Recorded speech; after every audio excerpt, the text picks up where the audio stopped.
শুটকি দিয়ে হাঁসা তরকারি চট্টগ্রামের ঐতিহ্যবাহী একটা ট্রেডিশনাল খাবার। চট্টগ্রামের বাইরে যারা আছেন তারা যদি জীবনে একবার ট্রাই না করেন তাহলে আপনি ভীষণ একটা মজার খাবার মিস করবেন। আমি মনে করি আপনার জীবনে এরকম একটা খাবার একবার হলো ট্রাই করা দরকার। তাহলে রেসিপিটা শুরু করা যাক। প্রথমে একটা কড়াইয়ের মধ্যে সয়াবিন তেল দিয়ে দিচ্ছি। তেলের পরিমাণটা একটু কমিয়ে দিবেন। তার মধ্যে দেশি পেঁয়াজ দুইটা কুচি করে দিয়ে দিচ্ছি। এটা একটু ফ্রাই করে নিতে হবে, মিডিয়াম ফ্রাই আমরা যেটাকে বলি সেটা করে নিব। যখন মিডিয়াম ফ্রাই হয়ে যাবে হাফ টেবিল চামচের একটু বেশি দিয়ে দিচ্ছি হলুদের গুঁড়া। গুঁড়ামরিচ একটু বেশি দিবেন, লাল লাল যদি হয় তরকারিটা দেখতে ভালো লাগে। 2 চামচ পরিমাণ গুঁড়ামরিচ, অল্প একটু জিরার গুঁড়া, খুবই সামান্য পরিমাণ, এটা অপশনাল। এরপরে এখানে আমি পানি দিয়ে দিচ্ছি। পানিটাকে সুন্দর করে এখানে কষায় নিব। কষায় নেওয়ার পর আমি এখানে পরিমাণ মতো 1 চামচ পরিমাণ লবণ দিয়ে দিচ্ছি। লবণ দেওয়ার পরে আমি এখানে যে হাঁসা আমরা সিমের বেশি বলি, এটা আমাদের গ্রামের ভাষায় হাঁসা বলে, এই সিমের বেশি 250 গ্রাম এখানে বেশি আমি সিলে এখানে দিয়ে দিচ্ছি।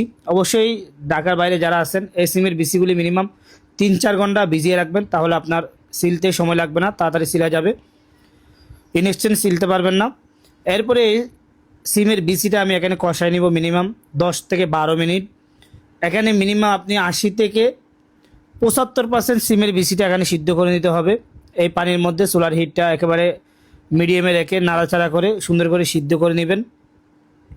যখন আপনার সিমের বিসিটা সিদ্ধ হয়ে যাবে এখানে আমি এক পিস একটু বেশি আলু কেটে এখানে দিয়ে দিচ্ছি। একটু বড় বড় করে কাটছি, দেখেন যেন দেখতে সুন্দর লাগে। তারপর দিয়ে দিচ্ছি একটা পরিমাণ বেগুন, একটু বড় করে কেটে দিয়ে দিচ্ছি।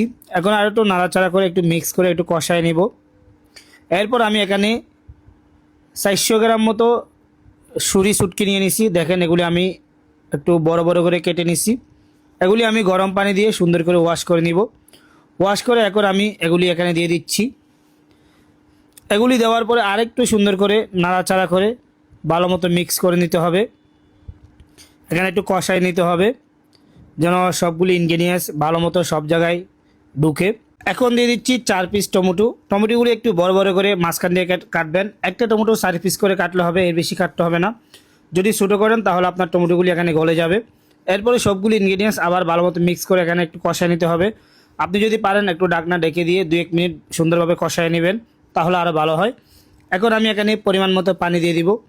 একেবারে ডুবো পানিও দেওয়া যাবে না, একেবারে শুকনো করা যাবে না, মিডিয়াম যে পানিগুলি আমরা তরকারিতে খেয়ে থাকি ওই রকম দেওয়া লাগবে। এরপর আমার পানিটা যখন প্রপার টেনে যাবে সবগুলি ইনগ্রেডিয়েন্টস ভালো মতো বয়েল হয়ে যাবে। দেখেন এখন বয়েল হয়ে গেছে। এখন আমি এখানে দিয়ে দিচ্ছি ধনিয়া পাতা। আপনি যদি চট্টগ্রামে যে দেশি ধনিয়া পাতাগুলি থাকে সেগুলি যদি দিতে পারেন তাহলে ফ্লেভারটা আরও ভালো আসবে। আমি ঢাকাতে সেগুলি কুচ্ছিলাম পাই না, সেজন্য আমি এগুলি দিচ্ছি। এখন ধনিয়া পাতাগুলি দিয়ে আরেকটু সুন্দর করে নাড়াচাড়া করে নিচ্ছি, ভালো মতো মিক্স করে নিচ্ছি। ধনিয়া পাতা দিয়ে আপনি বেশিক্ষণ একটা বয়েল করবেন না, 2-1 মিনিট নাড়াচাড়া করে আপনি নামাই নেবেন। দেখেন কত লোভনীয় তরকারিটা হয়েছে, শুটকি মাছ দিয়ে হাঁসা তরকারি। বাসায় অবশ্যই একদিন ট্রাই করে দেখুন ভাই। এটি থাকলে গরুর মাংস আর দুনিয়ার কুরমা পোলাও যা আছে এটি কোনো কিছু লাগে না, একটা এনাফ। অবশ্যই রেসিপিটা ভালো লাগলে পেজটা ফলো দিয়ে সাথে থাকবেন। আল্লাহ হাফেজ।